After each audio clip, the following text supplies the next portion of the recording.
RRR అలైన్మెంట్కి సంబంధించి రైతులు కొంచెం ఇబ్బందులు పడుతున్నారని విన్నాం. ఇది ఎంతవరకు కరెక్ట్? ఇక్కడ ఒకవేళ ఇన్వెస్ట్మెంట్ పెడితే దాన్ని ఆక్యుపై చేసుకోవడానికి మనకి ఏమైనా ప్రాబ్లమ్స్ వస్తాయా? అంటే ఎప్పుడు ఏ ప్రాజెక్ట్ అనౌన్స్ చేసినా కూడా ఫస్ట్ ఎడ్యుకేషన్ స్టార్ట్ అవుతుంది ప్రజల నుంచి. ఎందుకంటే ల్యాండ్ అనేది కొద్దిగా సెంటిమెంటల్, మనకు మనసుకు సంబంధించిన ఇష్యూ అది. ఎందుకంటే అన్ని సంవత్సరాల నుంచి ల్యాండ్ పొజిషన్లో వాళ్ళ తాతలు తండ్రుల నుంచి ఉన్నప్పుడు కానీ, లేదా మనం కొనుక్కున్నప్పుడు ల్యాండ్ ఉన్నప్పటికి కూడా కొంచెం మనం మనసుకు దగ్గరగా ఉంటుంది కాబట్టి కొద్దిగా ఫీల్ అవుతాం. సో అప్పుడు ఎజిటేషన్ డెఫినెట్గా స్టార్ట్ అవుతుంది. ఏ ప్రాపర్టీ, ఏ ల్యాండ్ అక్విజిషన్. ఇప్పుడు నేషనల్ హైవేలో ఏంటంటే వాళ్ళ 1956 యాక్ట్ ప్రకారం వాళ్ళు ఫస్ట్ ప్రెస్ నోట్ ఇచ్చేస్తారు. ప్రెస్ నోట్ ఇచ్చేసి వాళ్ళు ఏం చేస్తారంటే తర్వాత 3D డిజైన్ రిలీజ్ చేస్తారు.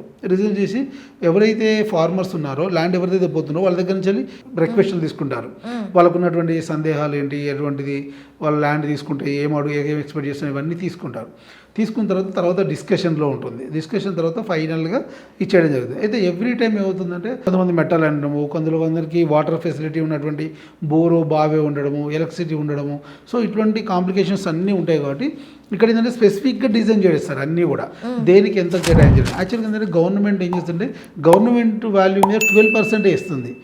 సో అప్పుడు ఏమైందంటే వాళ్ళు ఎక్స్పెక్ట్ చేసిన వాల్యూ కంటే చాలా తక్కువ అమౌంట్ రావడానికి ఉంటుంది కాబట్టి ఎజిటేషన్ కప్లెట్ స్టార్ట్ అవుతుంది. దాన్ని బట్టి మళ్ళీ అక్కడ ఉన్నటువంటి పొలిటికల్ లీడర్స్ కానీ, అక్కడ ఉన్నటువంటి గవర్నమెంట్ వాళ్ళు ఏంటంటే దాన్ని ఎంకరేజ్ చేసి దాన్ని కొంచెం పెంచడం జరిగి గవర్నమెంట్ నుంచి నెగోషియేట్ చేసుకుంటారు. నెగోషియేట్ చేసుకుని చేసిన తర్వాత పొజిషన్లోకి వచ్చేస్తారు. ఈ ప్రొసీజర్లో వెళ్ళినప్పుడు కంపల్సరీ ఎజిటేషన్స్ వస్తాయి, వాళ్ళ సైడ్ నుంచి కోర్టు కేసులు ఉంటాయి, వాళ్ళ సైడ్ నుంచి అన్ని రకాల ఇది ఉంటుంది. కాకపోతే గవర్నమెంట్ వాళ్ళని సాటిస్ఫైడ్ చేస్తూ ఇవి తీసుకోవడం జరుగుతుంది. డెఫినెట్గా తీసుకుంటుంది, బట్ కొంచెం టైం పెట్టినప్పటికీ వాళ్ళని సాటిస్ఫై చేయడానికి ప్రయత్నం చేస్తారు. ఓకే.